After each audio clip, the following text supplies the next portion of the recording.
today. Anyway, let's talk to Joe Twyman, who's co-founder and director of Deltapoll, an independent public opinion consultancy.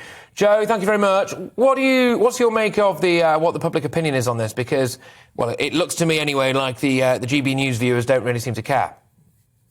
Well, some GBNews viewers who go to the trouble of contacting you at 10 o'clock in the morning on a weekday may indeed not care. But I imagine that they will also, largely, if not entirely, be supporters of, if not Boris Johnson, then certainly the Conservatives as well. And so what they're reflecting is the fact that if you are a strong, staunch Conservative supporter, or if you don't see a viable alternative to the Conservatives, or if you're particularly anti-lockdown, you're going to support this position. But among the general public, among a representative sample of the population, I imagine that what we would see is a great deal of dissatisfaction with the Prime Minister's behaviour on this subject, but also with the wider issue. I think if you were to ask people whether they supported the decision to have a party, if indeed that did take place, then they'd be very negative towards that, generally speaking. But having said that, it's not really now about the party as much as it is about the fact that the government is refusing to talk about it, and the fact that for so long many government ministers said that a party didn't take place and that COVID rules were followed. Well, the evidence from the video, which, as Mercy said, did not look great, that suggests that certainly something did take place that was not in line with COVID rules. And I remember last year, or God knows when it was, but when Dominic Cummings decided to take that trip to Barnard Castle, many people identified that moment as the moment where lots of people in the country said, I'm not going to listen to the government anymore, they're all hypocrites, I'm going to do what I want in terms of COVID rules. We've got this new variant Omicron, and the government is trying to maintain the public message on that, making sure people behave how they want them to. Do you think this incident, I know it was a year ago, but do you think the revelations around this could be perhaps a Cummings Mark II moment where people will say the government's credibility is lost on advising us what to do on COVID rules? Well, I think that's the really interesting question, because you could talk about, well, what influence is this going to have on voting intention in the polls? What influence will this have on the next general election?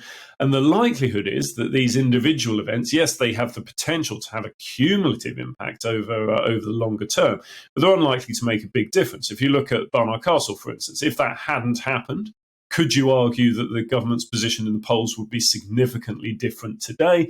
It's hard to argue that. But when it comes to support for particular measures, and particularly for future lockdowns, I think there is the potential danger that the actions like this really could call into question, and particularly those people who were erring on the side of caution, but also open to a more relaxed approach. I think they may turn around and say, "Well, hang on.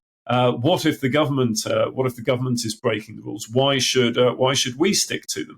Particularly people who are at lower risk of at least hospitalisation, let alone death from COVID. And so that means younger people going into Christmas may well question whether they need to stick to this. And this, of course, is really important because the government really needs the option of lockdowns in its armoury if it's going to deal with the pandemic effectively. Yeah. What's the actual public appetite for another general election? Because that's what this would really mean. If Boris Johnson goes, then we'd have to have a new Conservative Party leader, and then at some point, relatively soon after that, we probably have to have a general election. Does anyone want that? Well, I mean, you can ask that question at any time of the political cycle. And what you find is that supporters of the party that is not in government are strong supporters of a new general election. And those people who are supporters of the party with an 80-seat majority are not in support of a general election, and so you get dividing along party lines, and it wouldn't really tell you very much, and so the country would be divided.